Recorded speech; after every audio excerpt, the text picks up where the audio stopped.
En nom del Govern té la paraula l'honorable conseller de Governació i Administracions Públiques.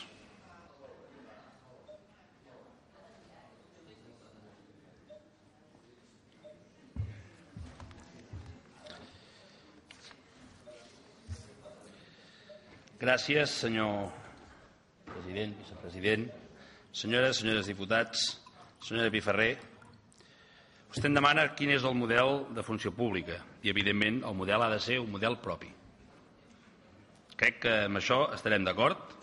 Necessitem un model propi de funció pública per Catalunya i tenim una eina, un instrument, vostè ja l'ha assenyalat, és l'article 136 del nou Estatut, que ens ha de permetre desenvolupar-lo. I quin ha d'estar l'àmbit en el qual ha de ser aquest model? Doncs ha de ser un model que integri totes les administracions catalanes. També estarem d'acord amb això. Començant per l'administració del Govern de Catalunya, l'administració de la Generalitat, l'administració local o universitats, entre d'altres. Es tracta de tenir un marc comú normatiu i de funcionament per tots els empleats públics de Catalunya. També és evident, vostè l'ha assenyalat, que per donar resposta a aquests reptes de modernització de la funció pública tenim treball molt avançat. A l'anterior legislatura, el llibre blanc de la funció pública catalana ens va permetre fer una anàlisi acurada de la situació del personal al servei de les administracions públiques i va confirmar algunes de les patologies i mancances que es donen en aquest àmbit. Sobre la base d'aquest estudi ja fa temps que s'ha encomanat a la Secretaria de Funció Pública i Modernització de l'Administració la realització dels treballs que han de permetre que al llarg d'aquesta legislatura es pugui presentar un projecte de llei a la funció pública de Catalunya. I alguns aspectes que m'agradaria assenyalar de com hauria de ser aquest projecte de llei.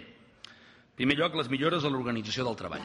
Hem de ser capaços de crear un nou marc nou, flexible i d'equilibri entre les necessitats canviants de les organitzacions públiques i l'estabilitat, que és necessària, des de la perspectiva individual dels treballadors. En segon lloc, també ho ha assenyalat vostè, millorar la selecció dels professionals. Un bon sistema d'accés a l'ocupació pública ha de tenir, com a primera condició, la definició dels perfils que han de tenir els ocupants dels llocs a cobrir. Pel que fa als òrgans de selecció, l'objectiu és avançar cap a una seva plena professionalització. La nostra visió és la d'una unitat de selecció de personal de caràcter professional a disposició de totes les administracions públiques de Catalunya que asseguri la qualitat dels processos, la transparència i la màxima eficàcia. I, evidentment, el que podrien definir la mobilitat entre les distintes administracions que vostè abans també ha fet referència. Mentrestant, la Direcció General de Funció Pública està incorporant les competències professionals dins de les proves de selecció. Està revisant temaris i està assolint un ritme regular de convocatòries i una reducció significativa dels temps de selecció. Tercer punt, la carrera professional. La primera qüestió estratègica és formar els treballadors segons els objectius organitzatius per tal de poder adaptar-se a les necessitats canviants de l'entorn. Els professionals han de tenir un itinerari formatiu que millori l'administració i on pugui dissenyar la seva carrera.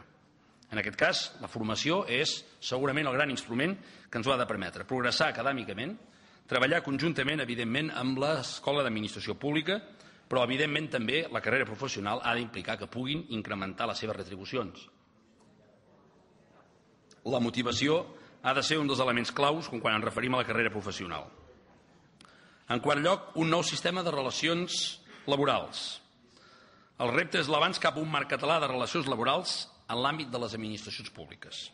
Creiem que s'ha de treballar per una mesa general única de les administracions catalanes per poder dur a terme una negociació conjunta de les condicions de treball.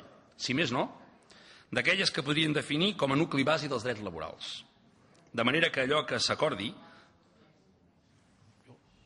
Sí, puc continuar? Allò que s'acordi es pugui estendre a tot el personal, funcionari laboral de totes les administracions catalanes. Tot plegat, evidentment, respectant els espais de negociació col·lectiva necessaris en cada àmbit.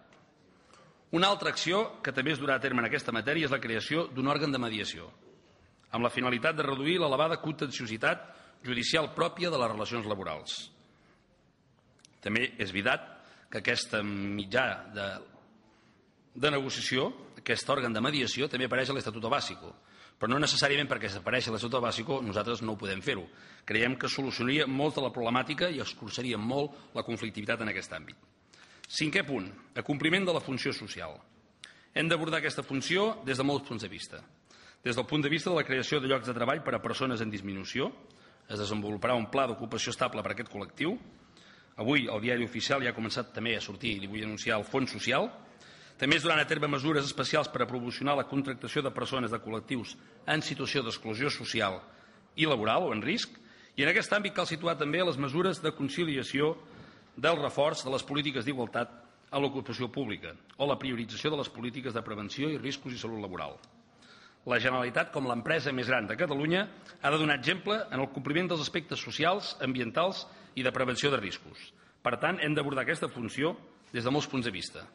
Des del punt de vista de la creació de llocs de treball per a persones en disminució, també s'està desenvolupant un pla d'integració estable per al col·lectiu de discapacitats intel·lectuals. També es duran a terme mesures especials per a promoure la contractació de persones de col·lectius, com li deia abans, d'exclusió social i laboral, i s'està impulsant un programa de bones pràctiques ambientals adreçades a tots els empleats i empleades públics. I en aquest àmbit cal situar també les mesures de conciliació, el reforç de les polítiques d'igualtat a l'ocupació pública o la priorització de les polítiques de prevenció de riscos i salut laboral. Aquests són el marc en el qual nosaltres hem de poder desenvolupar una nova llei de funció pública de Catalunya. Evidentment, no cal dir que aquest és un marc en el qual nosaltres volem la col·laboració màxima amb els agents socials, en els diferents àmbits relacionats amb l'administració, també, evidentment, amb els grups parlamentaris, perquè creiem que aquesta és una llei que necessita estabilitat i consens. És una llei que ha de ser estable, que ha de durar legislatures i que ha d'anar més enllà de les diferents conjuntures que es puguin donar en aquesta cambra o en el capdavant del govern. Per això ja li dic ara que la nostra voluntat és fer aquesta llei d'acord amb les facultats que ens dona l'Estatut, amb el marc bàsic que ens dona l'Estatuto Básico del Empleado Público, diem en castellà perquè crec que és en el marc de referència que ho hem de dir, però a partir d'aquí nosaltres tenim marge i tenim capacitat per fer aquesta llei. També li volia fer referència al tema de l'Estatut Bàsic, l'Estatuto Básico del Empleado Público. És evident que aquest és un estatut que té alguns aspectes positius, té d'altres que són més rígids a l'hora de poder desenvolupar un marc normatiu propi. Però jo li voldria dir que més enllà de la feina que s'està fent per difondre-la i explicar-la, perquè és evidentment que és una llei, és un marc normatiu que ens ve des de Madrid, és evident, estic d'acord, senyora diputada, això és veritat, això és objectivament així, però afecta, una part important d'aquest estatut afecta els treballadors de les administracions, de l'administració catalana i de l'administració local, entre d'altres. I, per tant, és bo que nosaltres siguem capaços d'explicar els canvis que comportarà aquest estatut, aquesta nova llei que s'ha fet a Madrid, aspectes que vostè sap perfectament, el que afecta els triennis, els interins o la incorporació als 16 anys. Avui en un mitjà de comunicació explicava que en base a l'aplicació d'aquest nou estatut es podran presentar oposicions persones ja de 16 anys, menors de 18, en aquest cas de 16 anys. Per tant, nosaltres tenim també el deure d'explicar als treballadors de la funció pública quin és l'àmbit, quines modificacions comporta, quins drets adquireixen amb el nou estatut. I per això hem fet diferents aspectes que vostès saben prou bé, perquè també ho han demanat per preguntes escrites dels distints grups que avui aquí a la cambra, de l'oposició. Hem fet una plana web, hem fet diferents àmbits de reunió, també s'han fet reunions respecte amb els membres de la Comissió Interdepartamental de les Administracions Públiques, i també s'ha fet i s'està preparant una instrucció que ha de procurar l'aplicació homogènia i coordinada dels diferents aspectes que tenen un impacte immediat i avançar criteris interpretatius que facilitin la seva aplicació i aclareixin el seu encaix en el marc normatiu que regeix les relacions d'ocupació de la Generalitat. Aquest és un aspecte que jo diria que hem d'explicar bé de l'Estatuto Básico. Però també deixi'm dir una cosa, l'Estatuto Básico té una part important que el Departament de Governació va negociar en el seu moment i que ha tingut resultat. També val a dir que els grups parlamentaris, els diferents grups parlamentaris, sí, jo li reconec, el grup parlamentari de Convergència com el d'Esquerra varen treballar a la salvaguarda d'alguns elements de l'Estatuto Básico. Les coses com són, perquè jo hi era, li puc dir perquè hi era ficat allà al mig.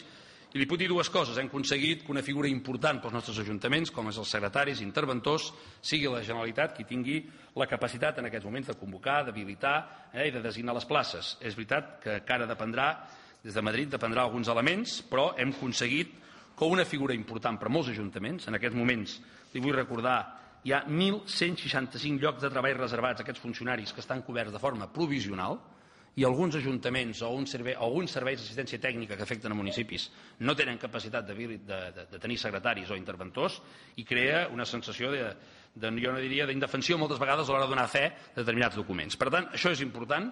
Ens hem posat també en contacte dos àmbits del mateix departament, que és administració local en funció pública, per començar a preparar i desenvolupar la norma necessària per poder fer això, i per tant aquest aspecte és important. I vostè sap també que a l'Estatuto Básico hi ha una disposició addicional que hi vam treballar, i aquí he de retre les dues persones que hi van treballar més, que van ser el senyor Joan Tardà i en aquest cas el senyor Jordi Jané, que van aconseguir situar una disposició addicional en la qual s'intenta, i fixi-s'hi que la paraula que utilitzo és s'intenta, salvaguardar en el seu moment el que deia el senyor Jané, la posició singular, perdoni, jo hi era, i quan ho explico és perquè hi era, la posició singular per evitar la invasió competencial, cosa que vostès saben perfectament que hem fet un esforç tots plegats, però que veurem com acaba, perquè a vegades la voracitat va molt més enllà. I continuaré, si se'm permet, a la rèplica explicaré algunes de les preguntes que se m'han referit a la primera intervenció. Moltes gràcies, honorable conseller.